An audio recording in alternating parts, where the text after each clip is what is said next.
Okay, so listen.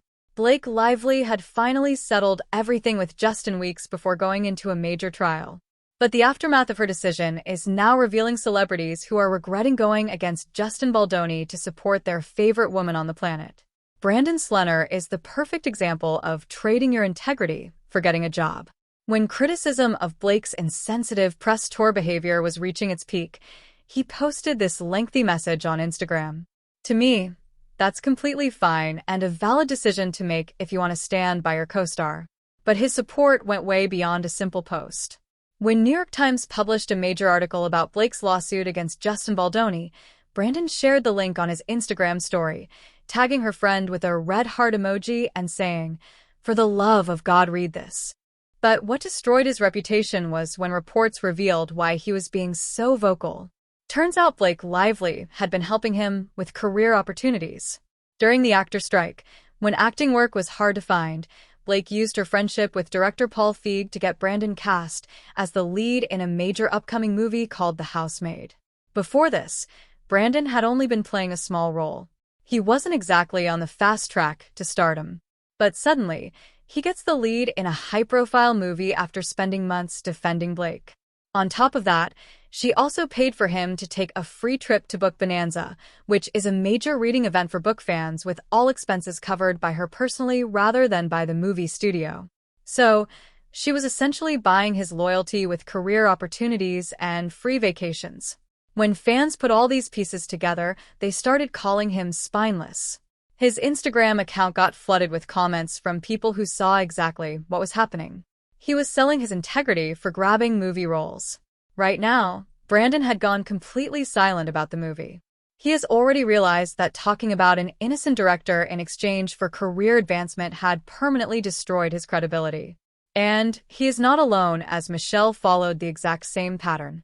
He publicly supported Blake Lively even though he had minimal involvement in the actual production disagreements. He also got cast. So it's usually not my thing to make those kind of videos, but I think it's time to stand up for a person that I really love, and this person is Blake Lively. The pattern was very obvious that fans started mocking fun of it. Blake was quite literally buying loyalty from anyone eager to attack shots at Justin Baldoni.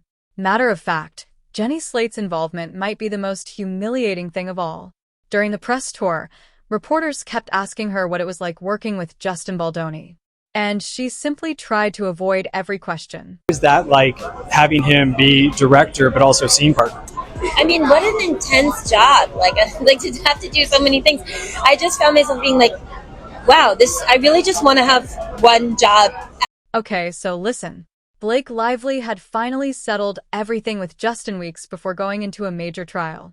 But the aftermath of her decision is now revealing celebrities who are regretting going against Justin Baldoni to support their favorite woman on the planet.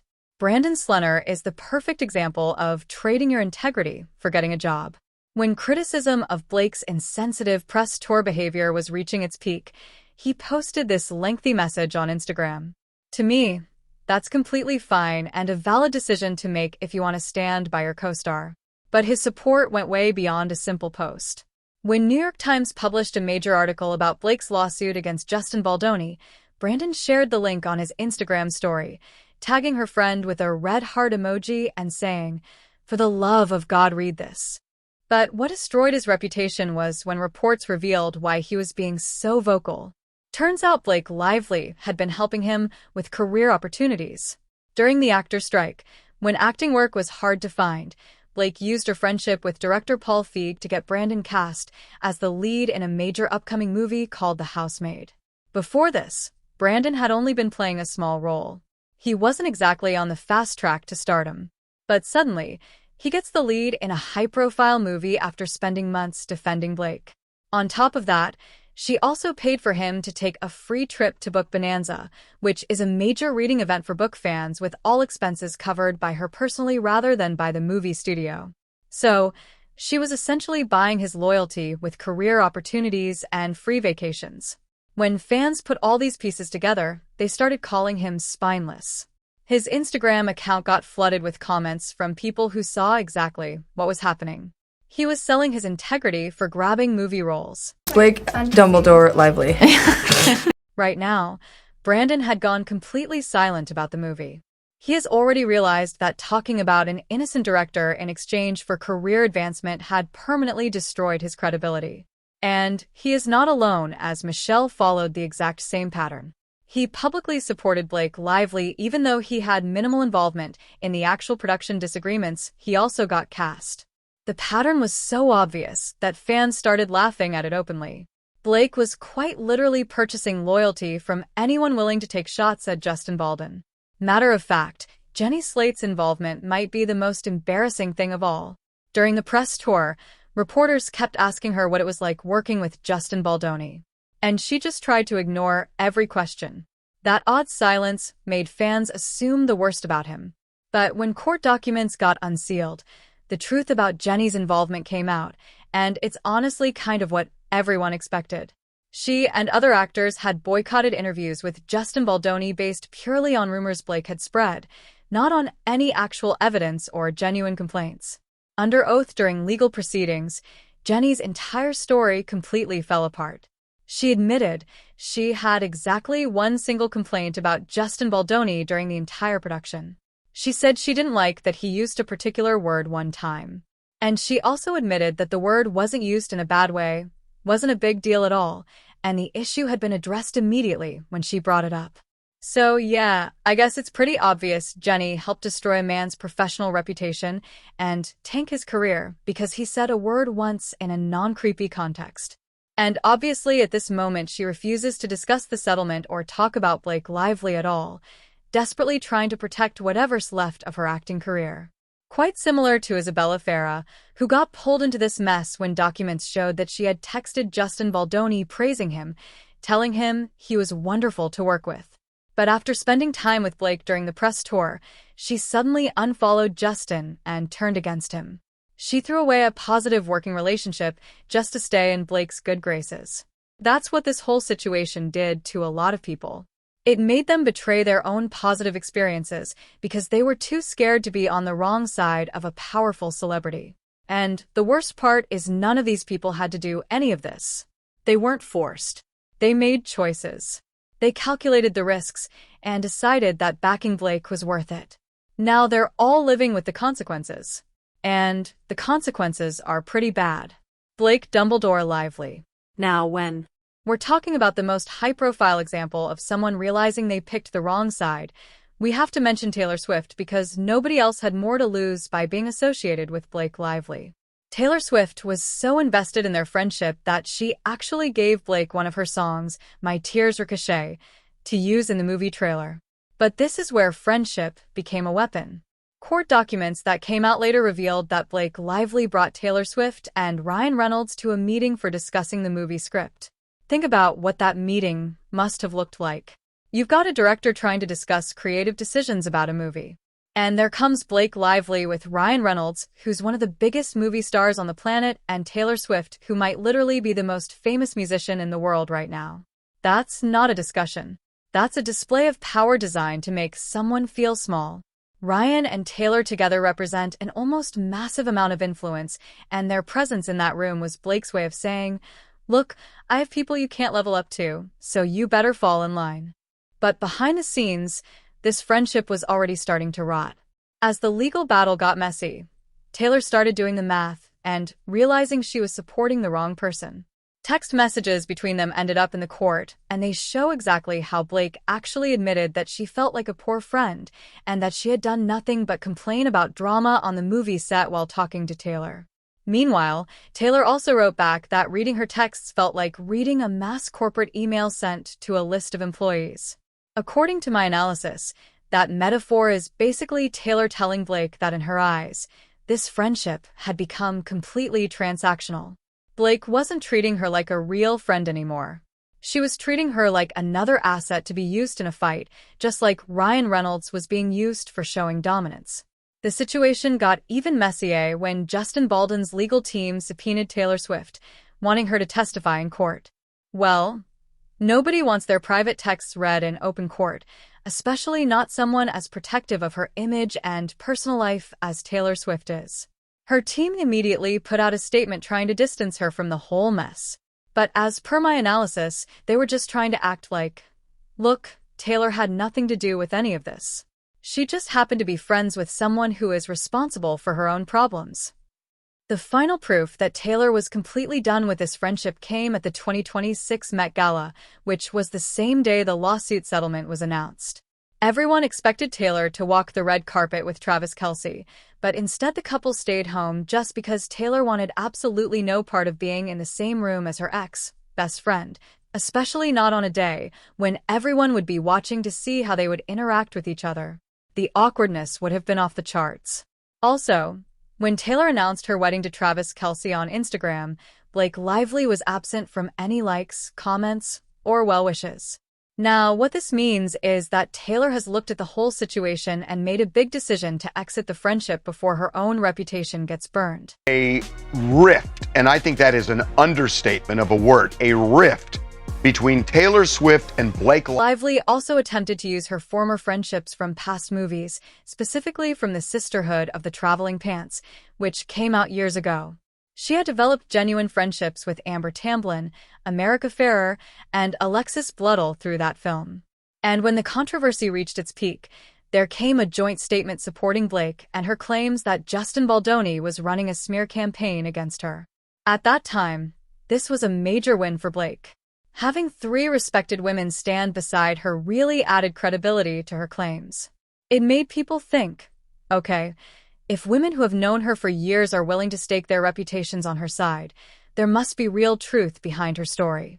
But as 2025 turned into 2026 and more information became public, the cost of that support became very clear. When court papers got unsealed and the public saw the text messages proving how Blake had used Taylor Swift, and when it became obvious that she had zero actual evidence against Justin Baldoni being associated with her tactics, suddenly became bad for optics. These women looked at the legal documents, saw how badly this was going to end, and started quietly distancing themselves. The way America Ferrer showed her regret was honestly kind of funny in a sad way. People who really closely study social media scrutiny noticed that she had been tagged in the original support post on Amber Tamblyn's Instagram. But then America went into her own account settings and hid that post from her main profile. Now, in the world of celebrities, quietly hiding a supportive post is basically the same as publicly taking back your words. Nobody's going to make a formal statement about it, but everyone who knows how this works understands exactly what's happening. America Ferrer is a smart, experienced producer and actor. She's built a really strong brand over the years. She clearly recognized that being connected to Blake's behavior was a threat to everything she had worked for. So, she quietly went back into the background, hoping nobody would notice how much she regretted her initial choice to stand with her former co-star. But, spoiler alert, guys, because people definitely noticed. A similar awkward situation happened with Amy Schumer. When all the truth was out in the open, they ended up at the same party celebrating Saturday Night Liv's 50th anniversary. Videos of this meeting circulated everywhere, and they showed exactly how uncomfortable things had become.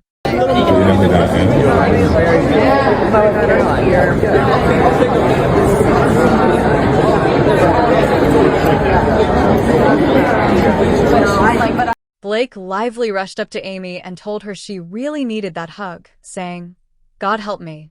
Amy also reciprocated that warmth as she told Blake, "You're going to be okay." They're projecting onto him. When I saw this clip, the first thought that came into my mind was how awkward and forced the whole interaction looked. Amy didn't look like a loyal friend. She looked like someone who was moving around with a person who had completely destroyed their own reputation through their own bad behavior. And after that moment, Amy Schumer never publicly defended Blake Lively again. Her total silence speaks volumes about how much regret she was feeling at that moment. But that's not the case with everyone. Now, this was a massive surprise for me, because I didn't expect Amber Heard to get involved in this mess. But yeah, I guess we can now call Blake Lively a mini version of Amber, too. Anyways, Amber Heard came out to share a message supporting Blake, comparing her situation to her own famous trial and saying, "A lie travels halfway around the world before truth can get its boots on." This comparison backfired on her face because it connected Blake to one of the most controversial legal cases in recent memory. Suddenly, people were drawing all kinds of parallels that Blake definitely did not want drawn. And here's the crazy twist. Justin Baldoni's team then hired Melissa Nathan, who is the exact same crisis PR manager who worked for Johnny Depp during his trial against Amber Heard. Blake's team accused Justin of using Darvo tactics, which just made the whole situation even messier and more complicated. What I have noticed is that any celebrity who touched the situation came out of it looking worse, not better. There was no winning move here except to stay completely away from it. The regret over supporting Blake also spread to her own family members, who learned the hard way that jumping into someone else's fight without knowing the facts can have consequences that you have to live with. Blake's brother-in-law, actor Bart Johnson, made a really big mistake right after the lawsuit was filed. He went on social media and just went off against Justin Baldoni, accusing him of using trendy podcast language while being completely fake. This was a very public declaration of war on behalf of family loyalty. He was standing up for his sister-in-law no matter what. But Bart Johnson's anger evaporated pretty quickly once he saw the tide of public opinion starting to turn. When it became clearer that Blake might actually be the source of all the trouble rather than the victim, Bart did something a lot of people in this story never did. He deleted his angry posts and actually sent an apology to Justin Baldoni. He recognized that he had jumped into a fight without understanding the actual facts, purely to protect a family member who probably didn't deserve that protection. Deleting the posts and offering an apology is really the purest definition of regret in action. And then there's the author of the original book, Colleen Hoover, who also fell into this trap. Now, Colleen's support for Blake was crucial because her millions of fans, especially the book talk community, would take their cues from her about how to feel regarding this whole situation. During the summer of 2024, fans noticed that Colleen had stopped following Justin Baldoni on Instagram. That single action basically told her massive following that they should not support Justin too. Later, when she had to talk to lawyers, Colleen admitted that she had only unfollowed him because Blake Lively told her to do it. So, she was literally taking direction from Blake about how to position herself publicly. Blake understood that controlling the author meant controlling the narrative around the whole story. So she paid for Brandon Slenner and Isabella Ferrer to fly to Colleen's major book bonanza reading event using her own personal money rather than the movie studio's budget. Court documents alleged that Blake used this trip to make Colleen go against Justin Baldoni, basically feeding her false rumors about his behavior and using fake feminist language to make him seem dangerous to women. Colleen fell for all of it and publicly supported Blake, completely turning her back on the man who had bought the rights to her book back in 2019 and worked hard to get it made into quality production that respected the source material. As truth started emerging through the legal proceedings, she recognized her huge mistake and saw this drama threatening to ruin the legacy of her most famous book. The movie was supposed to be a celebration of her work, and now it was becoming a part of this messy legal battle. To try to fix her error, Colleen went to her social media and completely erased all pictures and mentions of both Blake Lively and Justin Baldoni. She basically wiped her memory clean of the entire situation. By hiding from it, she showed just how deep her regret went. She had let Blake use her with free flights and false narratives, and now she was paying the price by having to pretend the whole thing never happened. The regret over backing Blake Lively wasn't just felt by actors and friends. It spread all the way up to the corporate executives at Sony Pictures who financed and released this entire movie. And their version of buyer's remorse is honestly kind of satisfying for Justin and his fans. When this controversy first exploded, and everyone was criticizing Blake for selling her hair care products, Sony felt like they had to say something. They couldn't just stay silent while the star of their $50 million investment was getting dragged through the press. So, they put out this formal statement declaring they strongly condemned attacks on Blake Lively's reputation and that such things had no place in their business. To anyone reading that statement at the time, it looked like the full weight of this massive movie studio was behind Blake Lively and leaving Justin Baldoni to fight this battle alone. But then the emails between Sony executives got unsealed as part of the court proceedings, and oh my god, the private communications told a completely different story. These people were absolutely furious with Blake Lively. In their internal emails, they call her decision to sell hair products during this specific movie epic level ridiculous. They described the whole situation as a disaster and said Blake was handling it in a totally amateur way. And here's the line that really captures how fed up they were. They actually wrote that she was bizarrely unhireable at that moment. That is not the kind of language you use when you have any respect left for someone. This just goes to show you the fakeness that can exist in Hollywood. Sony had a $50 million investment in this movie, and their star was making them look terrible with her completely tonedy marketing choices. But they couldn't just call her out publicly, because that would tank the film even further. So they lied to the entire world and stood behind her in public while despising everything she was doing in real life. They knew she was causing a totally unnecessary disaster that was fueled by her own ego and desire to promote her brand. Now that the truth has come out, Sony executives are probably sitting around regretting the day they ever agreed to make a movie with someone who's virtually impossible to work with. But I'm still not done.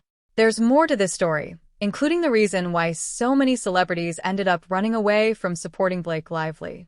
And to understand this whole thing, you have to look at how her husband, Ryan Reynolds, behaved throughout this entire mess.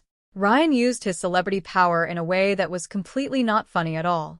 Court documents that became public revealed just how he acted during this whole dispute.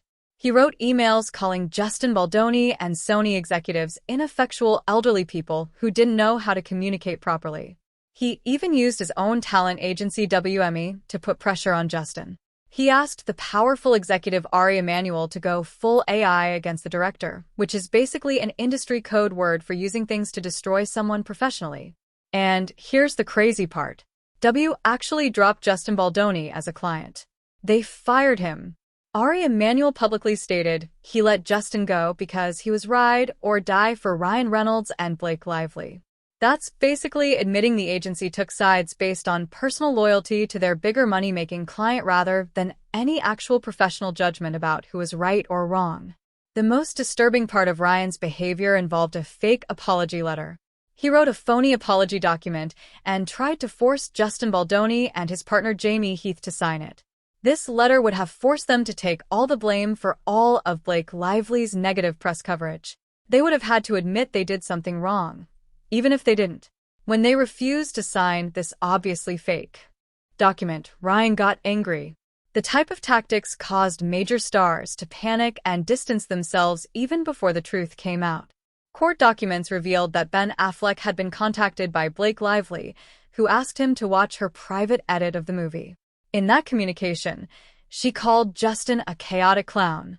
Now, Ben Affleck is known for being intelligent. He looked at this email, recognized the danger of getting involved in someone else's messy legal battle, and never replied. He wanted no part of it.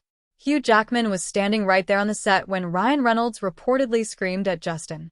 And despite being known in Hollywood as a genuinely nice guy who avoids drama at all costs, his name suddenly appeared in these nasty legal filings just because he was friends with Ryan Reynolds. Reports indicated that he tried to assure people they were still on good terms. But the truth was obvious. He was dragged into this mess against his will just for being close friends with Ryan. Other major stars also realized that being associated with Blake and Ryan meant their own names could end up in court filings and negative press coverage. Nobody wanted their reputation tied to this kind of ugly behavior. Beyond the celebrities who directly supported Blake, the public relations war surrounding this case destroyed careers and working relationships all across the industry. Stephanie Jones had worked as a publicist for Justin Baldoni, but in December 2020, she filed a lawsuit against him and his crisis manager, claiming she had to quit because she feared Blake Lively would reveal some personal information about her. The truth turned out to be much worse, though, as Justin fired back with his own lawsuit against Stephanie Jones, claiming she had not followed professional rules by talking to the press and feeding false stories directly to Blake Lively's publicist, Leslie Sloan. Justin's legal team claimed Stephanie had provided Leslie with private text messages from another employee's phone to help build the whole campaign. A judge also ruled that Justin's defamation claim against Stephanie Jones was strong enough to actually go to trial. This proved that the people fighting on Blake's behalf had been using stolen information and dirty tricks the whole time.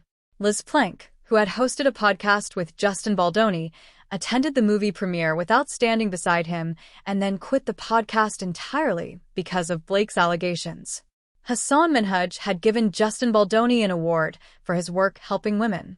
But when Blake complained about it, the charity took back the honor. All these people had their own working relationships and reputations broken because they chose to believe what they heard rather than waiting for verified facts. Now, the exact moment when all these celebrities realized they had made the worst professional decisions of their lives came when the judge threw out 10 of her 13 claims. But more importantly, the judge clearly stated that actors must have some amount of space to experiment within the bounds of an agreed script without fear of being held liable for any wrongdoing. That ruling protected every creative person in Hollywood from having their artistic choices twisted into claims of misconduct. When Judge Lyman threw out those claims, he removed Justin and all the individual workers from the lawsuit. I mean, this was clearly a complete and total failure for every single celebrity who had supported Blake Lively. The entire reason they had backed her, the belief that Justin Baldoni was some kind of bad guy, was seriously undermined. And the panic among the PR teams of Taylor Swift, Brandon Slenner, Jenny Slate, America Ferrera, and everyone else who had publicly supported Blake must have been overwhelming because her legal case was falling apart and her allies were quietly stepping back. Blake Lively basically had no choice but to settle. This is what happens when you run out of people willing to defend you. I mean, we all know how just weeks before the trial was supposed to start, both sides agreed to an out-of-court settlement, which was honestly the writing on the wall that things were not going well for her side. The way the settlement was handled actually revealed exactly how desperate Blake had become and how her support network had withdrawn. What do y'all think about this situation? Do you think I missed anyone who might be regretting their decision to support Blake in this whole mess? Leave your thoughts in the comments and subscribe for more videos.